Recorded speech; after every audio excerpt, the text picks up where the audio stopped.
দক্ষিণ দিনাজপুর জেলার গঙ্গারামপুর থানার অন্তর্গত সুখদেবপুর অঞ্চলের হোসেনপুর বুথের এক বিজেপি কর্মীর স্ত্রীকে সোমবার রাতে অন্ধকারে তৃণমূলের দুষ্কৃতীরা বাড়িতে ঢুকে মারধর করে। পরের দিন বাড়ির মেয়েকে তুলে নিয়ে যাওয়ার হুমকি দেয়। ঘটনার খবর পেয়ে মঙ্গলবার দুপুরে ওই পরিবারের সদস্যদের সঙ্গে সাক্ষাৎ করে পাশে থাকার আশ্বাস দেন দক্ষিণ দিনাজপুর জেলা বিজেপির সভাপতি স্বরূপ চৌধুরী। দেখুন, আমরা আজকে কালদিঘি হসপিটালে এসেছি। বিশেষ করে যে ঘটনাটা ঘটেছে গত দুদিন আগে সুখদেবপুরে যে বাঁশপাড়া মানে হোসেনপুর বাঁশপাড়া, সেখানে গ্রামেরই এক ব্যক্তি, এই দাদা, ওনার স্ত্রী তার নিজ জমিতে যখন যায়, সেখানে শশার জমি, দেখে যে কিছু লোক শশা তুলে নিয়ে যাচ্ছে, অ্যাকচুয়ালি চুরি করে নিয়ে যাচ্ছে। তখনই বাধা দিলে, সেখানেই বাধা যখন দেয় তখন তার উপর চড়াও হয়, মারধর করে, মহিলাকে ফেলে চরমভাবে মারধর করে, মাথায় লাঠিতে মারে। সে সেখানে অজ্ঞান অবস্থায় পড়ে থাকে।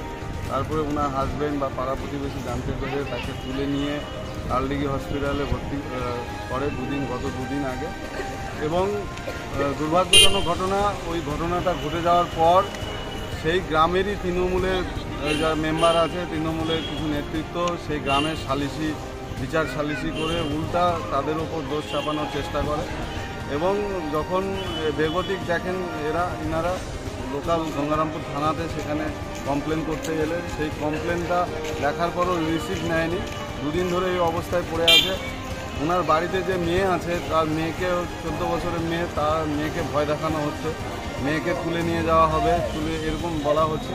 আমি আজকে সেখানে গিয়েছিলাম, খুব বাজে অবস্থায় পরিবারটা আছে। হসপিটালেও আমি দেখা করলাম, রোগীটির অবস্থাও খুব ভালো নয়। আমরা থানাকে জানিয়েছি ইমিডিয়েটলি অ্যাকশন নেওয়া উচিত, অপরাধীকে গ্রেপ্তার করা। এই কারণে রুগীকে দেখলাম, রুগী খুব একটা ভালো পজিশনে নেই। ধন্যবাদ।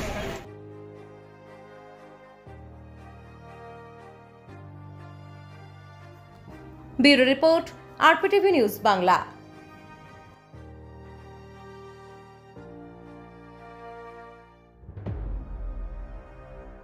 RPTV news Bangla.